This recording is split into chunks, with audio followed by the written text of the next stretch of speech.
sports talk where your voice counts. This is the Steve Jones Show on News Radio 1070 WKOK. Now, from the Sunbury Motors Studio, here's Steve Jones. Sunbury Motors, 4th Street in Sunbury. Sunbury Motors Kia, routes 11 and 15 in Hummel's Wharf. Always remember the Sunbury Motors Service Department is open Monday through Friday, 7 a.m. to 4 p.m. That is Monday through Friday, 7 a.m. to 4 p.m. And they do great work. Sal Paolantonio in a moment. But first, look at our play-by-play call of the past. Deshaun Jackson to the house. And it's a line drive kick. Jackson bobbles it and now has to try and recover. Deshaun Jackson gets a block. Are you kidding? Deshaun Jackson still not in and now in for the touchdown. No flags. Unbelievable. No time left. Eagles win. Joe Buck with the call on Fox, and that still not in. If you remember, he ran parallel to the goal line, ate up some more time, and then went into the end zone. Deshaun Jackson. All right. Very pleased to have back with us Sal Paolantonio. You can follow him on Instagram at SalPalESPN. First of all, from us to you and your family, we hope everybody's doing well and they're safe. That's the most important part, Sal. Yeah, I hope everybody's safe and healthy there. That is the most important thing. I think if we do the right thing, we'll get through this to the other side. Yep, I completely agree with you. Okay, so this is going to be obviously a draft unlike any other we've seen. So what will your approach be? Because I think you've got the Eagles, the Jets, the Giants, the Ravens, it sounds like. So how are you going to be able to put that together? Yeah, well, today my wife of 42 years took on a new role, camera person, and tech on the side. She helped me put together the final touches on my home studio here. First time I've had a home studio in 25 years at ESPN. They always tried to get me to do one, and we always were reluctant to do it because we didn't want the intrusion in our house, and I don't want ESPN to be able to just call me up with a snap of a finger and say, hey, we want to put you on TV. So, and I live down the street from NFL Films, literally 3 miles away, and I've been hosting the matchup show for 18 years, and we tape it there every Friday afternoon, and we have these two shows for the draft, the NFL Matchup Draft Specials. Show 1 and 2 will both be taped on Friday, and I will host it from my home studio. It's the first time that any of our shows on ESPN will be hosted from the home studio as opposed to the in-studio in Bristol, Connecticut, or NFL Film. So, great big experiment. We worked all day to try to get it all faxed out. That's amazing because my wife of nearly 41 years also had to play camera person today because I had to tape something for the Beaver Stadium run to benefit Special Olympics. So talk about irony. That is funny. Yep, we're all trying to, be flexible and figure out what we can do. There's an old adage in sports, as you know, Steve, the more you can do, the more you can do, right? Exactly right. Exactly right. All right, so the Eagles went through free agency, and I always feel like there's stages, and one of the stages is what do you do in free agency, and I've always felt that sets up the draft. I don't know if you feel the same way, but that's how I've always looked at it. So now the Eagles have gone through that. How does that now set up the draft as to how they can approach rounds 1 and 2? Okay, so I just did Sal Pal Eagles scouting report 1 week before the 2020 draft. While we're on the air live here, why don't I email it to you? What's your email? Can you pull up your email? Yeah, it's right here in front of me. Okay. Go ahead. Give me your email. Oh, do you mind doing it out over the air? No, I don't mind. I've got enough people emailing me. They seem to have found it. It is sxj12@psu.edu. Okay, here it comes. Right. .edu. Okay. Yeah. SXJ12 at PSU edu. Here it comes. I did it this morning. Okay. And I just sent it to you, and you'll see it. So I have the Eagles as it comes over. Tell me when you have it, and we'll go through it together. I have the Eagles' top 3 needs as wide receiver, cornerback, and left tackle, and then I put the adds and the losses in free agency, like you just said. You're a smart man. And then, as you can see, for wide receiver, the Eagles' offense averaged 6.46 yards per target when throwing to wide receivers last season. Now, get this, Steve, almost half a yard worse than every other offense in the league. I mean, the Carolina's next, and they're almost at 7. So, to me, and you look at the Eagles' wide receiver last year, reception percentage, 28th in the league. They were 57%. That's a super low number. Yards per target, last in the league, 6.46 yards per target. Reception yards, you can see it, 1,647, 1,647, 30 bursts, and only 11 receiving touchdowns. So I think it's without a doubt the number 1 need on the football team. And I went through it and did a lot of digging. And the Eagles have done an exceptional amount of homework on 15 wide receivers. They met with 10 wide receivers at the Combine, more than double any other position group. And the 15, now let's go through the 10 at the Combine. Gabriel Davis at UCF. Yep. KJ Hamler, you know him very well. Very well. Penn State. KJ Hill, Ohio State. Justin Jefferson, a top 5 wide receiver in this draft, LSU. Jawan Jennings, Tennessee. At the now, this is just at the Combine where they met with them. Denzel Mims of Baylor. Donovan Peoples-Jones of Michigan. You know him well, I'm sure, very, very well. Yeah, very well. He and K.J. Hill both, because K.J. Hill was at Ohio State. Yep. Jalen Rieger of TCU. Henry Ruggs III of Alabama. And Quaz Watkins of Southern Mississippi. Now, the guy that's not on there is the other guy from Alabama, considered the number 1 guy, Jerry Jeudy. And I think that's just because they don't think they can get him. There's no way they think that they could go up and possibly get him. Right. Yeah, I mean, he'd be off the board. I mean, that tells you everything. It tells you everything, and the fact that they have spent so much time with wide receivers tells you that.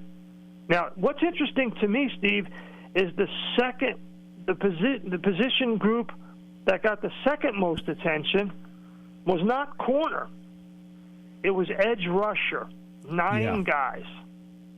Wow. Yeah.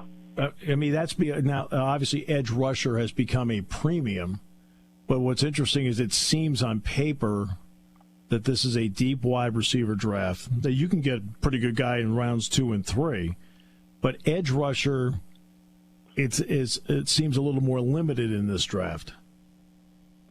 Now, the 2 guys at the Senior Bowl from Penn State, Robert Windsor, and John Reed, the corner, are 2 guys that they spent a lot of time with at the Senior Bowl. They really did. So I think they have significant interest in both those young men. Windsor is quick inside, and he can get pressure from the inside. So there's the defensive tackle. You know what Reed brings to the table, Sal, that I think a lot of teams might like? Well, he's really smart. I mean, he has an engineering degree, tech degree, the whole deal. But he's a corner that can flip inside and play the slot. What's his size? I'd say John is 5'10 and a half, 5'11". Okay, so he's not like a Cravon LeBlanc or anybody like that. No, he's not like no. So he's got some size to him. And he's smart. I mean, Sal, you want to talk smart, but you know how there's some corners, and you know this. Well, is he a willing tackler? Willing tackler.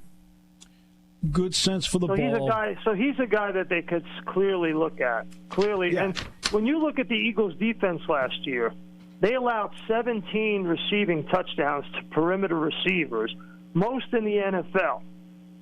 And they were especially susceptible to big plays from the outside. They allowed 10 receiving touchdowns of 30 yards or more by perimeter receivers last year. That's why they went out and tried to get some veteran guys. To me, I always believe, Steve, that one of the hardest positions to plug in and play at is cornerback.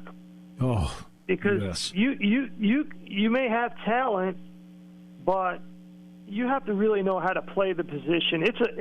You have to study the game and apply your skill right away to your in-classroom work. Okay, and let me give you a quick John Reed story. John Reed studies so much tape. He actually watched tape of Penn State's receivers so he could practice better against them. Who does that? I mean, that's crazy. It is. Jason Peters, key loss. Now, the offensive line, as you point out in this, really, thanks for sending this, by the way, because this is great. You write, 4 of the 5 Eagles starters in the offensive line posted pass block win rates of at least 90%. Primary starting left tackle was 38-year-old Jason Peters. The only starter below 90. He was at 87%. How do they need to handle that part right there? Well, you see the next line. Last year's first-round pick, Dillard posted 88% pass block win rate in limited action. Right. 316 snaps. I looked at the film on Dillard. I thought he was inconsistent at best.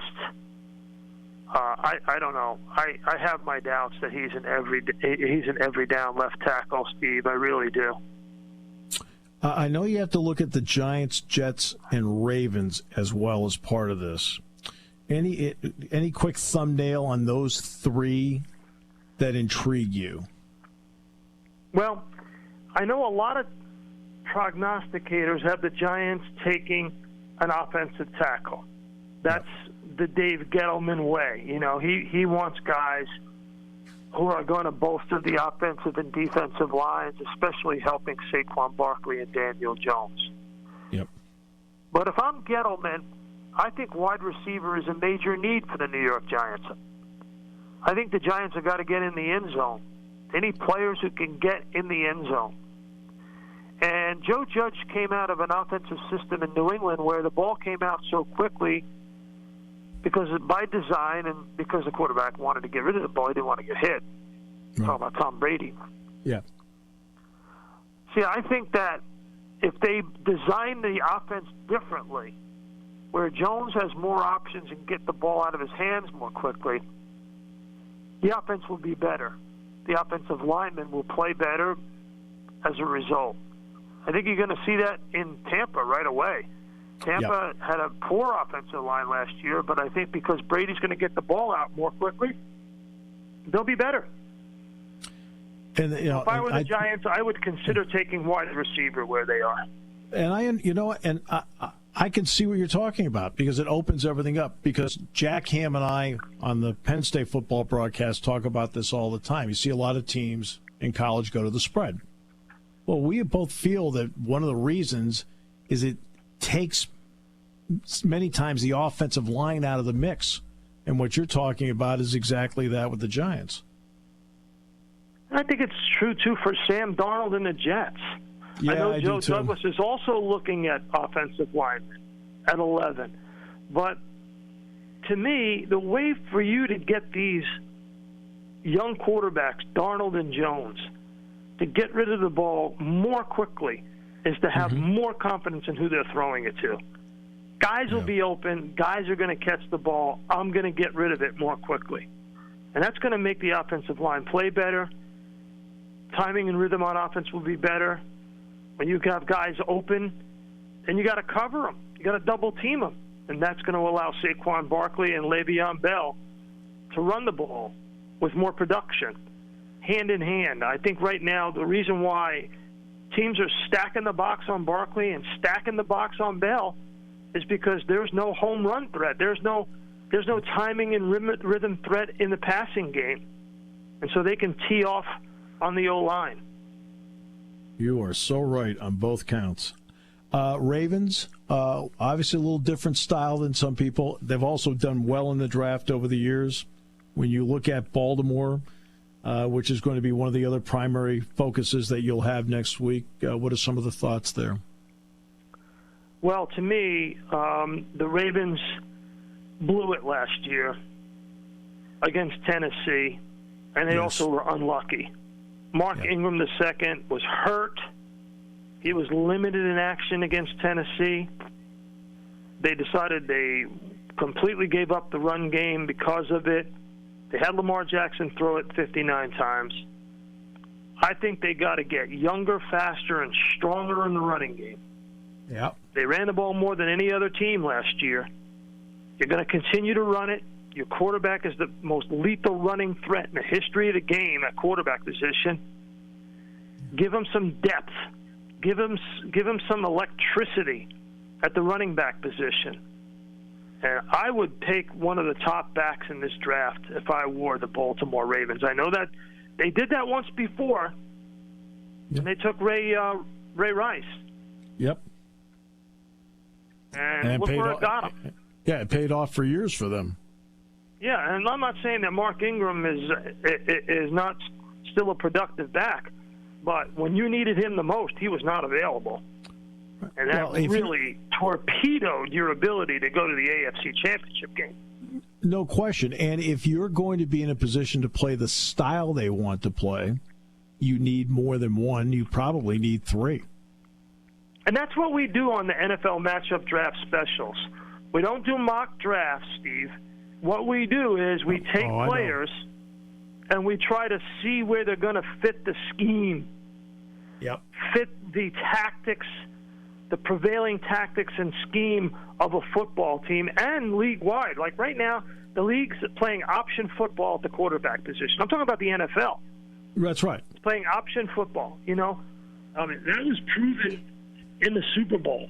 When Mahomes beat Jimmy G, who plays play-action football, that's the bottom line. You have to have a quarterback who's a running threat now in the league. And I think we're playing option football. We're playing spread option football. And on defense, it's all about substitution defense, where you got to have versatility, and your secondary and your linebackers have to have multiple strengths. That may be one of the reasons why they looked at that young man Reed out of Penn State. Yeah. Well, no, exactly. It looks like he can do a lot of different things from the cornerback position. He's good feet. Yep. It's style, it's scheme, and it's matchups. I mean, and that's what you do all the time on that show. That's why I love watching that stuff, because you get down to what really I think is the heart of the game. And so we're taping 2 shows Friday, God willing. Okay. Well, if Mrs. Palantonio can handle the camera. My confidence is rising in her, though. Yeah, we have to get her that IBEW per diem rate. I know. That suddenly she's going to be union. Sal, I can't thank you enough for doing this. I'm really looking forward to seeing the show. So thank you so much. Both shows. All right, I'm looking forward to both of them. So why don't you critique the show, watch the show, critique it. Yep. I'll come on next week right before the draft, and we'll do we'll do one more before the draft, and then we'll break it down after the draft where all these Penn State young men go. Hey, let's knock it out of the park. That's a great idea. Thanks for offering that. The audience and I appreciate it a lot. All right, boss. You have a good one. Stay safe. Do the right thing, and we'll be okay. You bet. You too. Look forward to talking to you again. Have great shows. I know they'll be terrific. All right. If you want to email me back and forth, but hey, Steve, don't give my email out over the radio. Okay? No. We'll just sacrifice me. I'll talk to you. Thanks, Sal. We'll come back with more in a moment. on News Radio 1070 WKOK, brought to you by Sunbury Motors. When it comes to car buying, there's the other guy's way, and then there's the SMC way. The other guys force you into a vehicle you really don't want. The Sunbury Motors way lets you take the time you need to browse, ask questions, and take the test drive and think on it. For over 100 years, the Mertz family and all their employees have made your experience the most pleasant one you'll ever have. The other guys won't offer you the best price for your trade, no matter how much they say they will.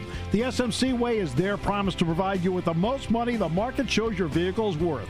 The SMC way is to offer you all applicable factory rebates on new vehicles and generous discounts. Looking for a pre-owned vehicle? The SMC way checks each vehicle in a 200-mile radius to determine the lowest price, then beat it. It's the lowest price promise, just part of the SMC way. The choice is up to you. The other guy's way or the SMC way. The SMC way wins every time. Sunbury Motors Company in the North 4th Street Auto Plaza, Sunbury, and at sunburymotors.com. Selling more cars and satisfying more customers for over 100 years. Taking your calls at 800-795-9565. This is the Steve Jones Show on News Radio 1070 WKOK. Now from the Sunbury Motors Studio, here's Steve Jones. Sunbury Motors, 4th Street in Sunbury. Sunbury Motors Kia, routes 11 and 15 in Hummel's Wharf. Don't forget the Sunbury Motors Service Department open Monday through Friday, 7 a.m. to 4 p.m. That's 7 a.m. to 4 p.m. Monday through Friday. Coming up on tomorrow's show, Penn State basketball coach Patrick Chambers, and then Saturday on the Penn State Sports Network show from 1:30 to 2:30, head football coach James Franklin will be joining me on that show. All right, very pleased to be joined from NFL Network, and you can follow him on Twitter at Charlie Casserly, and Charlie Casserly joins us. Always appreciate the man in the arena. This man has been in the arena and did great work there and does great work now. Thanks for your time, Charlie. Great to be with you guys. Good. All right, so let's start with this. I want to talk about the Eagles and the Steelers here specifically to get rolling. What did free agency tell you about the Eagles, and then what were the tip-offs in that free agency, and then tells you what their draft approach might be? Well, they did not address the wide receiver position, number one. Number two, what they did a good job there is picking up the corner Darius Slay. And that gives them a true number one corner, somebody that can match up with the number one receiver. That takes pressure off the second cornerback position, which has been, but to me, it's been an Achilles heel for them. So, they moved Jalen Mills into safety. Avonte Maddox is a good player. He's not a big guy, but he's a good player. But to me, wide receiver is the need. They help the cornerback position out. The wide receiver part is interesting with Philadelphia because last year down the stretch it was Greg Ward, the converted quarterback, that had to play a lot of wideout and was the prime guy. When you look at the wideout needs, is it actually multiple, not just getting a wideout, but might they need more than that? I think that, to me, they would need more than one. You're not sure what you're going to get out of Deshaun Jackson at this point in time. When he was there, he did what he was supposed to do, take the top off the defense, change the coverage, etc. But you didn't get much out of him last year with the injuries. Alshon Jeffrey is kind of getting up there in years. I think you need the speed guy that can go play. And Deshaun Jackson, he's an enigma right now, what you got for him for yourself this year. And you need a replacement at some point for Jefferson. I know at the Senior Bowl and I know at the Combine, they talked to corners, obviously, and they also talked to wideouts. They talked to a lot of wideouts at the Combine, but they also talked to edge rushers. What do you see in edge rusher for Philadelphia? Well, it's something they've always been strong about is the defensive line and the offensive line. And that's one of their tenets there. That goes back to Danny Reed, see.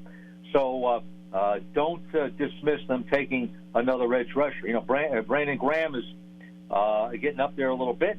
Not a lot, but he's getting up there. He's over 30 now.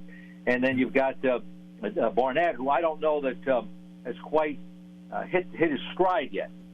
So edge rushers, I can see that. That would be right up in Howie Roseman's DNA. Pick up a wide receiver after the first round. The Steelers already have their first-round pick, and that is Minkah Fitzpatrick. That's essentially what he is. He is their first-round pick this year. When they get to round two, so they got a Pro Bowler, first-round pick. Yeah, exactly. And I talked with Tom Bradley for about 45 minutes yesterday. As a matter of fact, we go back 40 years, so that's why we talk 45 minutes. But when you look at round two, what direction should the Steelers start to go in, starting with round two? I think that a receiver, another receiver is a possibility in that situation. I think you take the best player available, though, whether it's another corner. I think corner would be, to me, probably the number one need if you're sitting there by need. But you've got to take the best position that's available and just draft that way and work from there. I want to deviate for a moment. I want to go to your experience. How often did you find yourself when you were sitting in that chair where best player meant something to you at that moment? And how often was it, look, I have a specific need, I got to go for this despite best player? How difficult was that decision, Charlie? What you try to do is this, okay, is you want to take the best player available and then maneuver maybe trades to get need. Now here's your problem. We're all human, right? Okay? Yeah. And there is no mathematical formula to pick football players, okay? Period. There isn't. People may have them, but there's too many variables in there. How do you grade the tape? Okay? How do you grade a personality? Those things you can't get by numbers, okay? That's a visual interpretation of something, okay? You can do testing all you want. It still comes out there's a human element there. Anyway, so what happens is subconsciously you'll talk yourself into a player being better than he is because you want him to fill that need. That's human nature, okay? Right. Hey, I've made that mistake, see? What we found was the way to eliminate making that mistake was once we arrived at what we thought was a range grade, then we put up in history. Here's the last 7 drafts. Where's this guy going to go in those 7 drafts? That balanced it. That was the sobering thing that got us into having a better draft board and being more consistent, taking the best player available. But you do have to fight that thing because you can sit there and say, well, when we did this in Houston, we had DeMeco Ryans as a top player on our board. Yep. Tackle's a big need for us, and we have some tackles rated not far behind him. I'll give the coach credit. Gary Kubiak, hey, just take the best player available. We took DeMeco Ryans, he's a Pro Bowl player. We ended up getting the tackles anyway, and one of them played 10 years, and the other one unfortunately had a career-ending injury as a rookie when he was starting. So take the best player available. It'll all work out. There's a lot of ways to get players. All right. So when you look at, I'll give you an example, trading up and getting multiple picks. For you, what would be a criteria to trade down to get multiple picks? Because, for example, Dave Gettleman sitting at 4, and I guess my understanding is he's never made that deal. He's stuck where he is. He's always drafted where he was put. So what was always your criteria about thinking, how do I handle multiple picks? Trading down. I wouldn't want to move out of the range of players that we have listed in front of us, okay? So, for example, if I've got 3 second-round grades left and I move down 20 spots, I don't like that. I'd rather get one of those second-round graded players.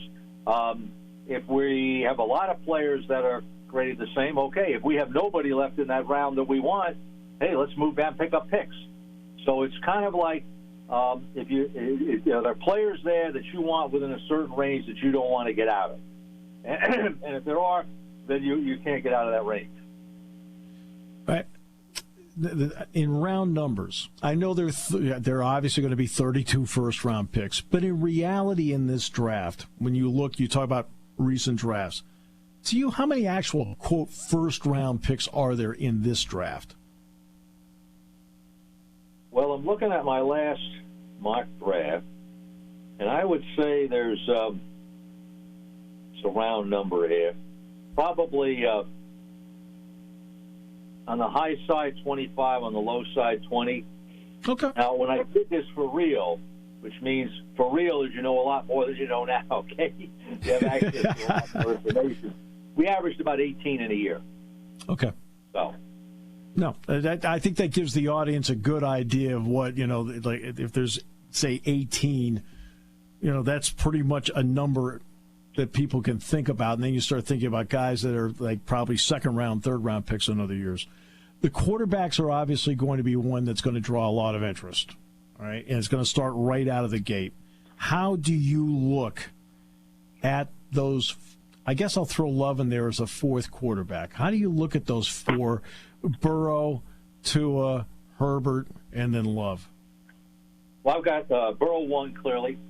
I think the difference between him and Tua is the body build. He's a bigger man, probably more durable.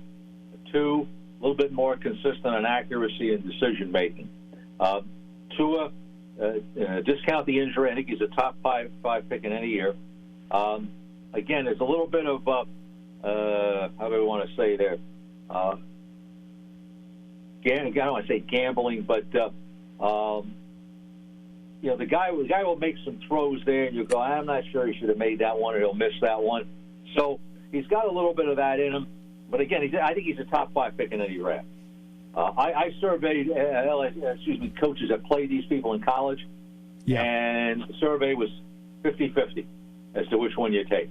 Now, I surveyed 27 NFL teams. Who would you take? And 23 had Burrow, as opposed to Tua. So, and the difference really there was the body build and maybe the consistent on the accuracy.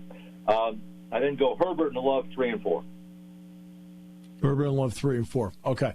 I know, well, Tua, you talk about Tua. Tua thinks he can make every throw. I think that's what I think. I think he thinks he can make every throw. Burrow, the only time I ever saw Burrow in person, Charlie, he was warming up at Ohio State in the sideline. I didn't think too much about it, so because I didn't do the LSU games, I do Penn State, Ohio State games. Yeah. So I only saw him warm up. What about Herbert? Go ahead. And so we'll see. We'll see if the guy is for real. Now, he's going from one extreme to the other now. He's going from a loaded team where he rarely got hit and had Pro Bowl receivers to a team that's, was the worst team in the league last year. So I don't think he is a guy that is an elite number one pick. I think he's the best player. I think he's the best quarterback in this year's draft. There's some people that are mixed on Herbert. Are you mixed on him, or does he have, or do you think he has what it takes to eventually be a good NFL quarterback? I'm mixed on him. He has the raw talent. Consistency and accuracy and decision making bothers me. Some people feel he's a little bit more reserved as a person. I can't comment on that. That wouldn't bother me as much. How you play is how you lead. You start there, and how you work. If you play well, they'll follow you, and if you work hard, they'll follow you. I'm not gonna. I'll bring up Chase Young before I get the shakes, because I called enough Chase Young plays in the backfield the last 2 years. When you look at him, do you see the elite player that many people think he is? Yeah, I do. He's the best defensive end edge player that I've seen since in the last probably 20 years. Okay. I put him ahead of. Now I'm not counting Bosa.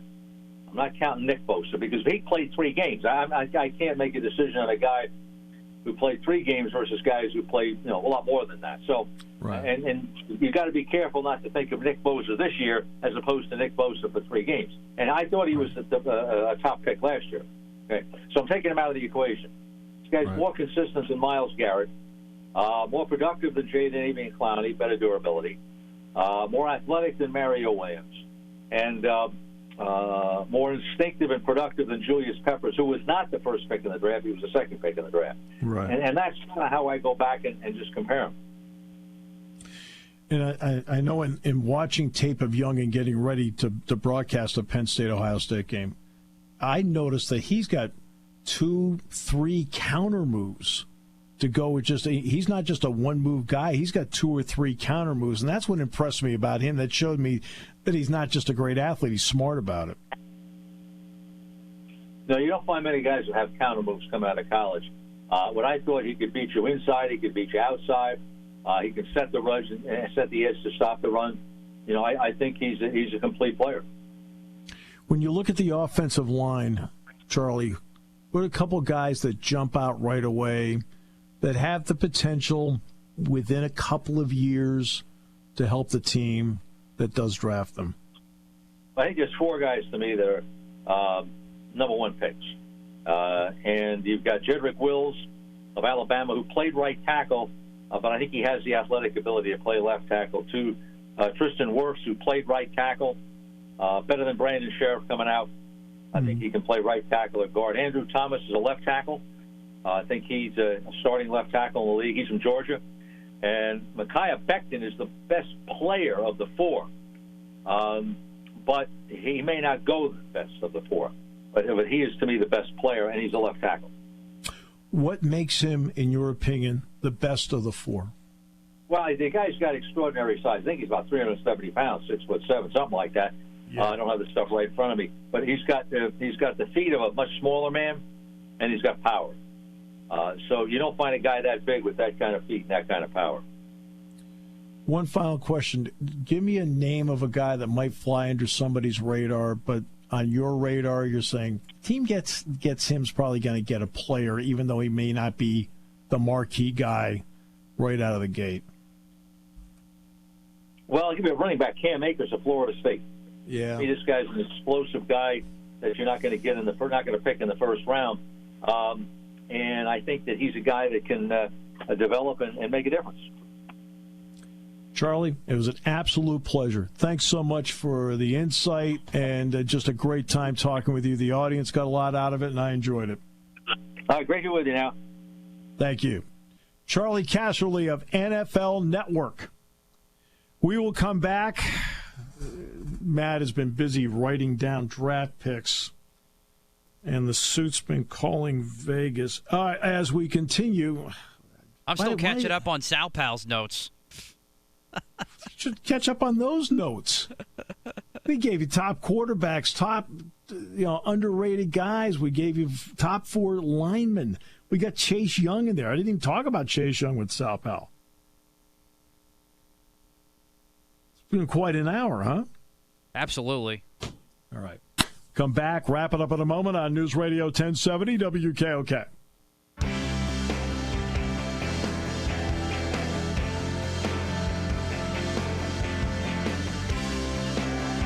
I'd like to thank all the fans who have been emailing me in the last 30 minutes. Whoops. Hey, Sal asked. The heck? That's the only way to do it. It's better than giving out my phone number. That's true. That's very true. At least with the email, I got to delete.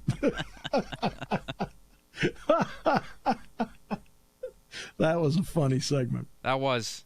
Been a great day today. Pat Chambers is going to be on the show tomorrow. Looking forward to that. And Mike Singer from the Denver Post.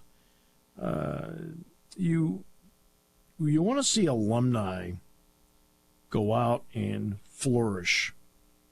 On the field, on the court, on the mat, whatever it may be.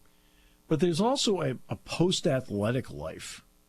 How do you succeed in a post-athletic life? Can you stay in this? Like Jack Ham stayed in this, even though Jack has his own business. Jack's involved in football every day because of, working on the Penn State Sports Network. Matt Millen has been able to stay in. Todd Blackledge has stayed. So they've done it from a broadcasting point of view.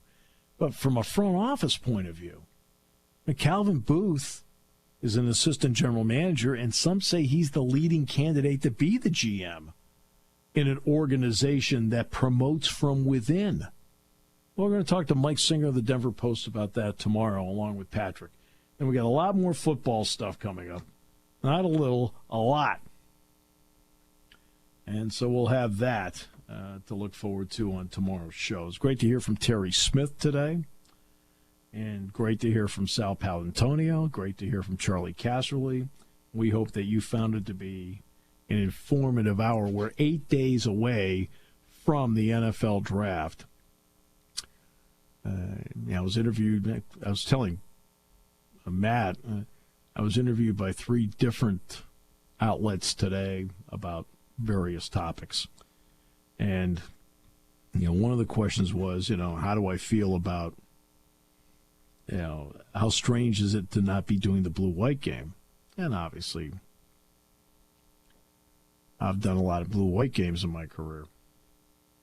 And it was always something to look forward to. It's really interesting. I don't know what the summer holds for baseball. I'm talking about spikes, cutters. I don't know what the summer holds. But in the last 14 years, I have not gone more than 2 months between play-by-play assignments. Have not gone more than that. So, but you know what? Just all stay healthy. That way we can all hit the accelerator and do whatever we can to get back to some semblance of normal life. Although Mark Lawrence has been saying having the suit working from home has actually been enjoyable. Okay, but that's a different topic.